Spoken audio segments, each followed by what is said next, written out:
Hello everyone, welcome back to my channel Seema blogs.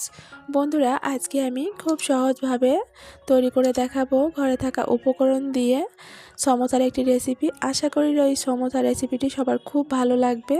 রেসিপিটি ভালো লাগলে আমার চ্যানেলটি অবশ্যই সাবস্ক্রাইব করে নেবেন এবং বেল বাটনটি অন করে নেবেন, এতে করে আমার ভিডিও ছাড়া মাত্র নোটিফিকেশন সবার আগে পেয়ে যাবেন। তো চলুন বন্ধুরা, দেরি না করে শুরু করি। আমি প্রথমে একটা মিক্সিং বোল নিয়ে নেব।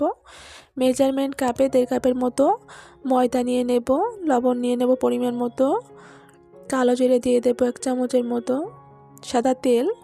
সব উপকরণগুলো দেওয়া হয়ে গেলে এবার হাত দিয়ে ভালোভাবে মিশিয়ে নেব। হাত দিয়ে ভালোভাবে মিশিয়ে নিয়ে এবার আমি অল্প অল্প করে জল দিয়ে একটা ডো তৈরি করে নেব। একবারে জল দিব না। তো আমি একটা ডো তৈরি করে নিয়েছি। এবার আমি ঢাকনা দিয়ে ঢেকে দেব। একটা প্যান বসিয়ে দেব, সাদা তেল দিয়ে 1 চামচ পাঁচফোড়ন, পেঁয়াজ কুচি, কাঁচা মরিচ, শুকনো মরিচের গুঁড়া 1 চামচ দিয়েছি, লবণ, সামান্য পরিমাণে হলুদ দিয়ে দেব। সব কিছু দিয়ে একটু ভেজে নেব। ভেজে এবার আমি দুটো আলু সিদ্ধ করে ম্যাশ করে নিয়েছিলাম দিয়ে দেব। একটু ভেজে নিয়ে এবার আমি এখানে ধনেপাতা দিয়ে দেব। আমি ধনেপাতাটা পরে দিয়েছি, এতে করে কালারটা ভালো থাকবে। যদি তেলে দেওয়া হয় তাহলে কিন্তু কালারটা ভালো থাকবে না, এ কারণে দিয়েছি পরে। দিয়ে দেব এখানে 1 চামচ জিরা এবং ধনিয়ার গুঁড়া।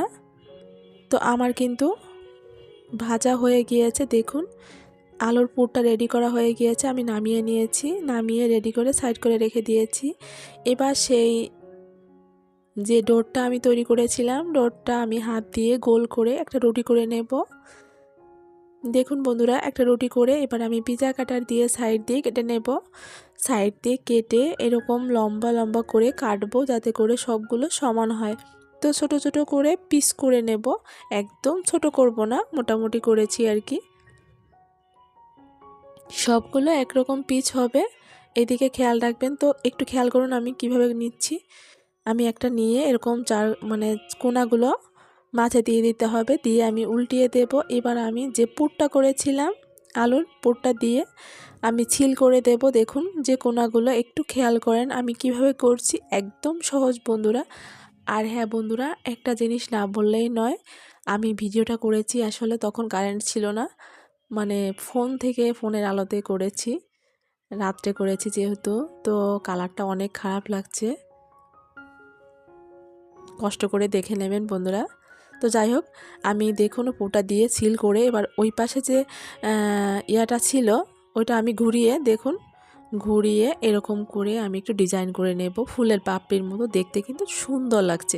দেখুন একটা রেডি করা হয়ে গিয়েছে। আবার আমি আরেকটা পিস নিয়েছি, নিয়ে দেখুন একইভাবে কোনাগুলো আমি কিভাবে দিচ্ছি দেখুন।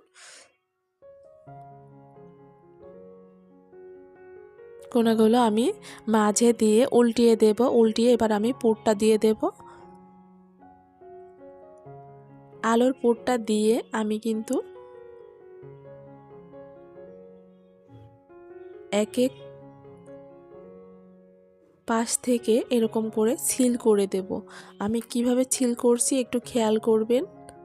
তো ছিল করে এবার আমি উল্টিয়ে আবার ওই পাশে যেগুলো ছিল কোনাগুলো এরকম করে সোজা করে অপর পাশে ঘুরিয়ে একটু ডিজাইন করে নেব, এতে করে ফুলের মতো লাগে দেখতে, কিন্তু খুবই সুন্দর লাগে বন্ধুরা। মাঝে মাঝে আমরা সমস্যা করি, আসলে দেখা যায় একটু ভিন্নভাবে করলে সবার একটা খাওয়ার প্রতি একটা আগ্রহ হয় আর কি, যে নতুন জিনিস, ঠিক আছে, এরকম একটা আর কি, দেখতেও ভালো লাগে। তো যাই হোক, আমি সবগুলো একইভাবে করে নিয়েছি, একদম সহজ বন্ধুরা। দেখুন আমি সবগুলো করে নিয়েছি। এবার আমি একটা প্যান বসিয়ে দেব সাদা তেল দিয়ে। তেলটা গরম হয়ে গেলে আমি এক এক করে দিয়ে দেব। তো আমি প্রথমে একটা দেব, একটা দিয়ে ওপর দিয়ে একটু তেল চামচ দিয়ে একটু করে নেব, এতে করে দেখা যায় একটার সাথে একটা পাপড়িগুলো ভাঙার সম্ভাবনা থাকবে না। তো একটা উপর দিয়ে তেলটা একটু করে আবার আরেকটা দিয়ে দেব। আমি দুটো করেই ভাজবো, যেহেতু একটু বড় সাইজের, আপনারা চাইলে বেশি করে দিতে পারেন। তো আমি দুটো করেই ভাজবো, একটু লাল লাল করে ভেজে নিয়েছি। দেখুন বন্ধুরা, আমার কিন্তু ভাজা হয়ে গিয়েছে। তো আমি নামিয়ে নেব। তো বন্ধুরা আমি নামিয়ে নিয়েছি, দেখুন আবার দুটো দিয়ে একইভাবে ও দুটো ভেজে নেব। একটু লাল লাল করে ভেজে নিয়েছি, একদম মুচমুচে খেতে।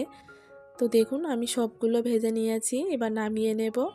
মানে ভিতরটা মানে পুরের জন্য মানে এতটা মজা লাগে, আর উপরে মুচমুচে, ভিতরে মানে আলুর ফ্লেভারটা এত মজা। যেহেতু আমি পাঁচফোড়ন দিয়েছি বন্ধুরা, সত্যি মানে এখন যেহেতু সামনে শীত পড়ছে, তো শীতের সময় আমার মনে হয় চায়ের সাথে এরকম সমোসা রাখলে একদম জমে যাবে। মানে শীতের সন্ধ্যা মানে কি বলবো, দারুণ হবে আর কি। তো যাই হোক বন্ধুরা, রেসিপিটি ভালো লাগলে অবশ্যই আমার চ্যানেলটি সাবস্ক্রাইব করে নেবেন, আর আমার রেসিপিটি কেমন হয়েছে অবশ্যই আপনারা কমেন্ট করে জানাবেন বন্ধুরা। কারণ আপনাদের একটা কমেন্টের জন্য আমি সবসময়ের জন্য অপেক্ষা করি, যে আপনারা কখন আমাকে কমেন্ট করে জানাবেন, কখন আমাকে একটু উৎসাহ দেবেন। তো যাই হোক বন্ধুরা, সবাই ভালো থাকবেন, সুস্থ থাকবেন, দেখা হবে নতুন কোনো ভিডিওতে। টাটা।